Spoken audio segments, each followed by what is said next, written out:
سری Nagar Jammu Kashmir national conference کے صدر doctor Farooq Abdullah نے بدھ کے روز کہا کہ جموں کشمیر کی عوام کے لیے دوبارہ غلطی کی کوئی گنجائش نہیں ہے۔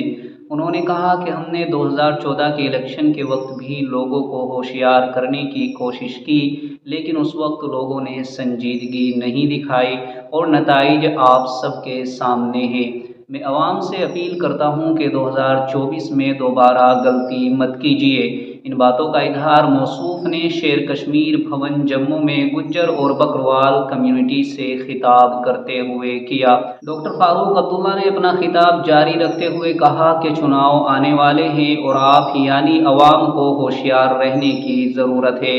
آپ کو بہت سارے تماشے دکھائے جائیں گے، بہلانے اور پھسلانے کی کوششیں بھی کی جائیں گی۔ آپ کا ووٹ حاصل کرنے کے لیے آپ سے جھوٹی ہمدردی اور جھوٹے وعدے بھی کیے جائیں گے۔ آپ کے روزگار اور وکاس اور ترقی کی باتیں بھی کی جائیں گی، لیکن آپ کو صرف یہ بات یاد رکھنی ہے کہ اس بار آپ کو اپنی بنیادیں زندہ رکھنی ہے۔ آج سوال یہ ہے کہ ہمارا وجود رہے گا یا نہیں رہے گا۔ ڈاکٹر فاروق عبداللہ نے اسپیچ دیتے ہوئے کہا، مجھے بہت اچھی طرح یاد ہے 2024 میں آپ نے جن لوگوں کو چنا تھا انہوں نے آپ کے گھروں پر کیسے بلڈوزر چلائے اور آپ کے گھروں اور دکانوں کو اویدھ بتا کر زمین میں ملا دیا گیا۔ انہوں نے کہا کہ آج صورتحال یہ ہے کہ یہاں کے نواسیوں کو مٹھی بھر ریت نکالنے کی اجازت نہیں ہے۔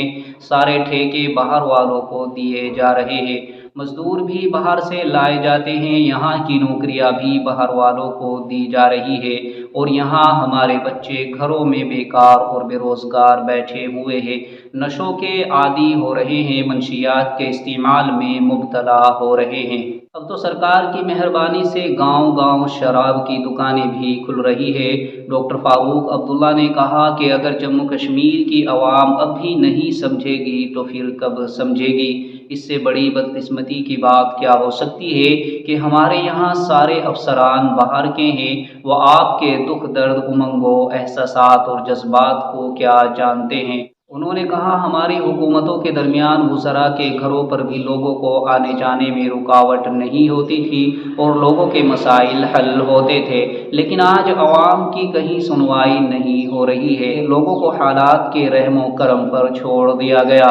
اس سب کو بدلنا ہے اور اس میں سب کو ساتھ چلنا ہوگا۔ اگر جموں کشمیر کے ہندو، مسلم، سکھ، عیسائی ایک جٹ ہو کر مقابلہ نہیں کریں گے تو مٹ جائیں گے۔ اس لیے ہمیں اتحاد میں رہنا ہے، ہر کمیونٹی کو یونٹی میں رہنا ہوگا۔ انہوں نے کہا کہ کوئی بھی مذہب برا نہیں ہوتا، بس انسان برا ہوتا ہے۔ انہوں نے کہا کہ مایوس ہونے کی کوئی ضرورت نہیں ہے، جس دن آپ مایوس ہوں گے اس دن آپ ختم ہو جائیں گے۔ غلطیوں سے ہی انسان سیکھتا ہے۔ نائب صدر عمر عبداللہ نے اپنے خطاب میں نیشنل کانفرنس کی مضبوطی کی اپیل کرتے ہوئے کہا کہ نیشنل کانفرنس کی کمزوری سے جموں کشمیر کمزور ہوتا ہے اور اگر ہم اس سے زیادہ کمزور ہو گئے تو وہ اس ریاست کے لیے اچھا نہیں ہوگا۔ انہوں نے کہا کہ اگر اپنی زمینوں، اپنی آب و ہوا کو بچانا ہے، روزگار کو بچانا ہے، بجلی کو بچانا ہے، اپنے آپ کو محفوظ رکھنا ہے تو نیشنل کانفرنس کو مضبوط کرنا بہت ضروری ہے۔ انہوں نے پارٹی سے وابستہ افراد پر زور دیا کہ لوگوں کے ساتھ قریبی رابطہ رکھے اور پارٹی کے منشور کو گھر گھر پہنچائے۔ آج کی خبر میں آپ کے لیے صرف اتنا ہی، اسی طرح ہمارے ساتھ بنے رہے۔